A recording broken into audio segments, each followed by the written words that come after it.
15 अक्टूबर 2024 सफ़र-ए-50 की शुरुआत कुछ इस तरीके से होती है। चलिए चलते हैं, यादों के पिटारा खोलते हैं। तो आज हम जो भी हैं इनके ही वजह से हैं, जहाँ तक भी इनके ही आशीर्वाद से। 4 बहनों के बाद, पिता के मानता मुराद के बाद, बालाजी की असीम कृपा से छोटे से आशियाने 10/3 के क्वार्टर में जन्म लेते हैं हमारे पिताश्री, जो कि एक अच्छे बेटे बने, भाई बने, पति बने और पिता बने।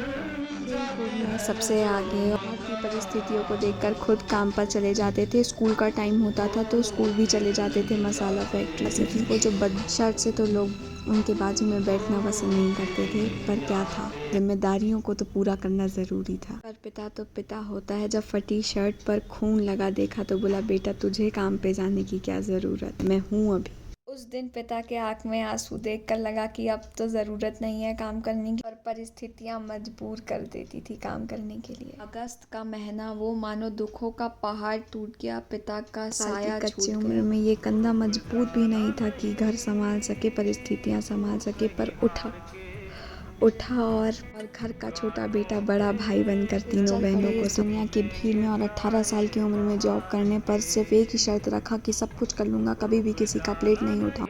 पर ऑफिसर ने भी ठान ली कि बेटा कप उठा दे, तो बोला कि नहीं, रेजिग्नेशन लेटर में साइन कर दूँगा पर कप नहीं उठाऊँगा। और रेजिग्नेशन लेटर में साइन कर आ गए, क्योंकि मेहनत मंजूर था पर अपने उसूल तोड़ना। जो अच्छा करता है उसका अच्छा ही होता है। तो मेहनत की, एग्ज़ाम दिया और उसमें टॉपर लिस्ट में भी शामिल हुए। सिंगिंग ट्रेनिंग के लिए गए और सिंगिंग में ट्रेनिंग किया, क्योंकि अब तो ठान लिया था कि पीछे तो देखना नहीं है, देखना है तो आगे ही देखना है। पहला पोस्टिंग पापा का बुकिंग क्लर्क उस्लापुर में, और इसके बाद कभी पीछे मुड़ के नहीं देखा। दोनों माताओं के आशीर्वाद से माता की स्थापना कर रेलवे क्वार्टर को अपना घर बनाया। और जिस समय लोगों के घर में टीवी नहीं थी, उस समय हमारे घर में कलर टीवी थी। फिर शुरू हुआ बड़े लोगों के साथ उठना बैठना, 4 धाम घूमना, 12 ज्योतिर्लिंग दर्शन करना, शिरडी बाबा के दर्शन करना, चाहे कोई भी मंदिर मस्जिद भी गए, क्योंकि भगवान तो एक ही है।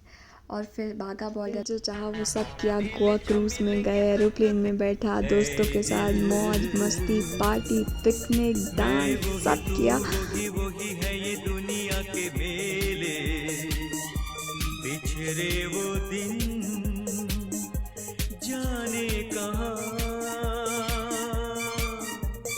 स्टॉप लगता है यहाँ पर, क्योंकि अब माता श्री का ऑर्डर आ गया था कि बेटा अब यहाँ से लड़की देखना शुरू। छोटी दीदी के बड़े बेटे का मुंह टूटा होता है और पापा जाते हैं चिरमिरी, और फिर नए शरीर की शुरुआत होती है। मम्मी से मुलाकात होती है और शादी फिक्स हो जाता है, सगाई भी होती है वहीं, और फिर कुछ दिनों बाद तिलक भी, फिर कार्ड भी छप जाता है। दादा दादी के आशीर्वाद से हल्दी और शादी की शुरुआत होती है। पापा लेके जाते हैं बारात, और फिर बारी आती है सबसे बड़ी जिम्मेदारी, सबसे बड़ा दान लेने की, कन्यादान लेने की। पापा ले आते हैं दादी की बहू को बिलासपुर, और फिर यहाँ पर हो जाता है जयमाला,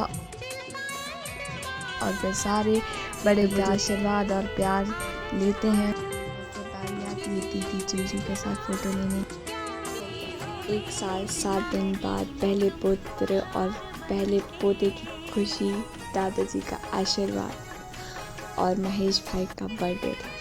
दादी को तो मानो दुनिया का सब कुछ एक में मिल गया। और फिर दूसरे पुत्र यश भाई का जन्म होता है, और कंधे तक आने से कंधे देने तक का सफ़र तय होता है। और घर में 2 बेटे होने के बाद पुत्री का जन्म होता है, और कन्यादान जैसे बड़े दान देने का सौभाग्य की प्राप्ति होती है।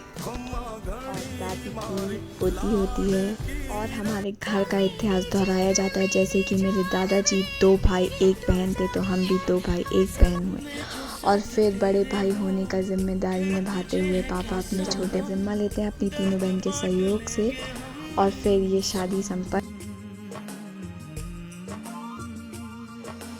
को एकजुट करके रखना तो कोई पापा से सीखे। और फिर क्या था, अपने दम से 2 मंजिल घर बनाया, गृह प्रवेश किया और 4 व्हीलर गाड़ी ली। मुझे पापा की गलती में, पापा की अच्छाई में सिर्फ और सिर्फ दादी हमेशा खड़ी रही, हमेशा। आज भी है, कल भी और हमेशा रहेगी। और बुआ के आशीर्वाद और प्यार से हमारा घर हमेशा भरा पूरा और अच्छा रहता है। हमेशा छोटे से बड़े होते तक अपनी जिम्मेदारियों को हमेशा पहले रखना और होली के दिन सबसे पहले दादा दादी के आशीर्वाद लेकर उनको कलर चढ़ाना, चाहे वो दिवाली की रात हो या फिर भाई दूज के एक दिन पहले बुआ के घर पहुंच जाना, सारे परिवार को एक साथ करना। बुआ लोगों का प्यार का तो कोई जोड़ ही नहीं है और हम सब एक रहें, यही हमारी मनोकामना। फिर बात चाहे मम्मी के परिवार को आगे रखने की हो या फिर अपने परिवार को साथ रखने हो, कभी कोई भेदभाव नहीं हुआ। अपनी बड़ी बहन से लेकर तीनों बहन को हमेशा प्यार दिया, चाहे वो अपनी साली के घर जाना हो, चाहे भाई को साथ रखना हो। अपनी भांजी का शादी कराना, अपने शहर में कराना, अपने घर ही रिश्ता देखने बुलाना, अपने भांजो भांजी को सबको एक जैसा प्यार करना, तो कोई पापा और फिर 4 परिवार को एक साथ लेकर जाना और किसी भी चीज़ की कमी ना होने देना, ये पापा के अलावा कोई नहीं कर सकता। फिर बात चाहे उनकी डिग्निटी संभालने की हो, उनका ऑफिस संभालना हो या फिर बच्चों को मूवी दिखाना हो, कभी पीछे नहीं। और फिर अपने माता पिता को सबसे आगे हर चीज़ों में उनका आशीर्वाद लेना ज़रूरी समझना और बच्चों जैसा खुद मस्ती करना हमारे साथ।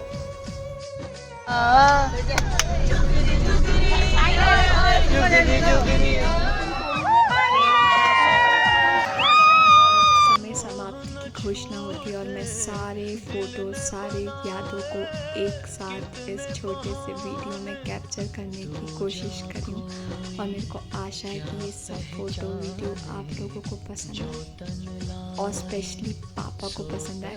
और ये सब चीज़ों के लास्ट में मैं ये कहना चाहती हूँ कि ये जो फ़ोटो खींचने की आदत मुझे लगी है, ये और किसी से नहीं, पापा से ही आई है, क्योंकि जितने आप फ़ोटो देखे उस ज़माने में उतनी फ़ोटोज़ पापा ने ली। So lots of love.